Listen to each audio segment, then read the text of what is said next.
neko ko, osim ovih naših mališana i drugara iz vrtića Maša, nema tremu, sigurni smo ovoga jutra, su i naši prvi gosti, mladi reporteri Milica Vujošević i Balša Božović s nama ovoga jutra. Dobro jutro i dobrodošli.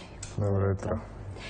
Mi ćemo ovoga jutra govoriti o podacima koji su pokazali, a u pitanju je nedavno istraživanje koje Agencija za elektronske medije u saradnji sa mnogim partnerima, između ostalog i sa UNICEF-om, vi ste i tu također učestvovali, pokazali su da 22% djece nije pročitalo posljednjih dana nijednu knjigu, mimo dakle sad onih školskih i obaveznih lektira, a 43% roditelja također nije pročitalo knjigu u posljednjih godinu dana.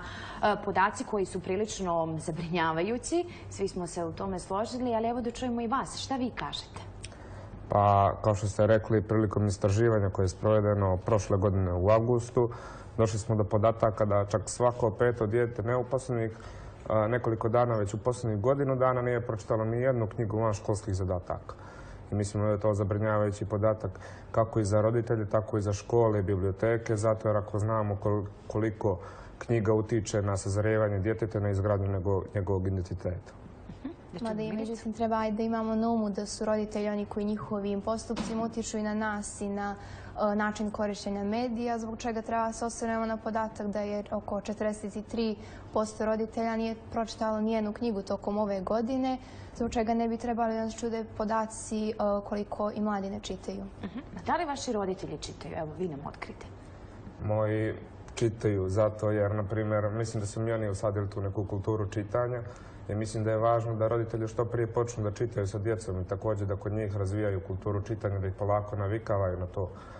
Također važno je reći da roditelji treba da preporučuju, zato jer oni najbolje znaju u kojem će periodu koja knjiga najbolje leći njihovom djetetu i da razgovaraju s djecom, da ih natjeraju da kritički razmišljaju i posmatraju knjige.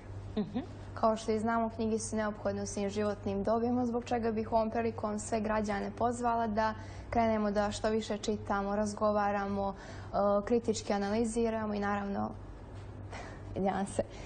naravno biramo što gledamo. Birate što gledate i šta čitate.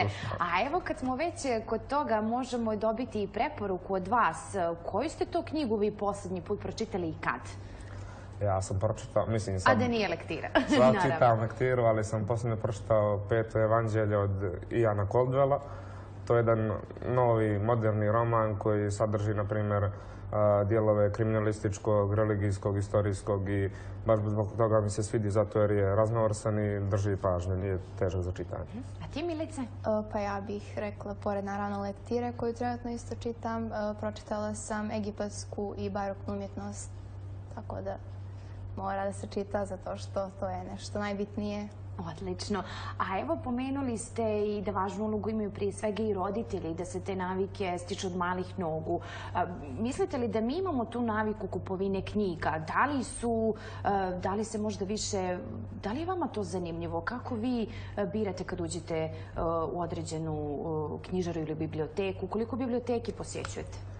Pa, na primjer, ja sam član školske biblioteke, bio sam član gradske biblioteke i važno je reći da ta kupovina knjiga i novac ne treba da bude nam preprek za čitanje, zato jer možemo uvijek knjigu pozajmiti iz biblioteke, od nekog druga, na primjer, ako bismo pozajmili od druga, onda mi možemo da pozajmimo njemu, on nama, razgovaramo o knjigama i stvara se neki novi odnos. Imaš li ti naviku kupovine knjiga? Šta ti je to posebno zanimljivo? Koji ti naslovi privuku, Milice? Pa obično ne gledam naslove već kad uzmem knjigu koja mi je, to da kažemo, dođe na prva na ruku. Obično krenem da pročitam o čemu se radi, ali također biram na osnovu nekog mojeg interesovanja, to je umjetnost, tako da uvijek me neko može naći u tom dijelu knjižare. A šta vaši vršnjaci čitaju i mislite li da oni čitaju dovoljno? Pa postoji naravno određeni broj djece koja su zainteresovana za čitanje van škole, što nam je drago kad o tome razmislimo, ali postoji određeni broj djece koja ne samo da ne čitaju ono što je van škole, već i lektire ne čitaju, zbog čega smo mi danas ovdje da vam damo te podatke i da ukažemo građanima na tu informaciju. I na to uopšte koliko je važno čitati. Da čujemo Balša i tebe. Mislim da je to jedan veliki problem, zato jer evo bar u mom društvu znam dosta djece koje, na primjer, nije pročitalo nijednu knjigu. baš u nekoliko godina prošlih. Tako da treba i nadležni biblioteke i škole da se zabrinu, ali i oni sami zato jer je to zabrinjavajući podatak. Pa upravo to je i sljedeće pitanje. Po vašem mišljenju, ko je taj ko je glavni i ko bi trebalo posebno da radi na tom razvijenju čitalačke kulture? I gdje su tu uopšte mediji? Koliko mediji utiču na formiranje vašeg čitalačkog ukusa? Na djecu utiču razni faktori. Naprimjer, roditelji treba da utiču, da im usade tu kulturu čitanja, da počnu s njima da čitaju. Škole da nekako također oni pospješe to čitanje. Naprimjer, biblioteke također. Ako bi, naprimjer, u svakom gradu imala biblioteka koja ima veliku čitaonicu, prijatnu, dosta knjiga u štampanom i digitalnom izdanju, onda bi tu mogao se otvoriti neki, naprimjer, klub čitalaca, novinarski klub, klub medijske pismenosti gdje bi djece i odrasli mogli da razgovaraju i kritički sagledaju neke knjige ili medije ili kako hoće. Naravno, biblioteke moraju i trebaju da obezbijede mjesta mladima i odraslima, to jest da obezbijede mjesto gdje će da ljudi razgovaraju, analiziraju, čitaju, analiziraju i kritički sadržaj medija, prave neki novi sadržaj, dijele kao još mnogo toga, tako da umjesto velikog broja kladionica i kafića koji imamo u svakoj opštini treba da damo alternativu mladima kako bismo ih postakli da razmišljaju o medijskoj pismenosti. A i kako ne bi bilo ovakvih podataka, ili tako? Tako je.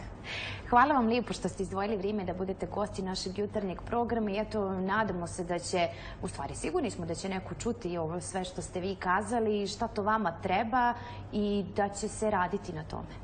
Hvala vam. Hvala još jednom i vidimo se drugom prilikom. Pričat ćemo i o ostalim temama i ostalim podacima, a u nastavku slijedi pauza uz muzičku numeru za dobro jutro.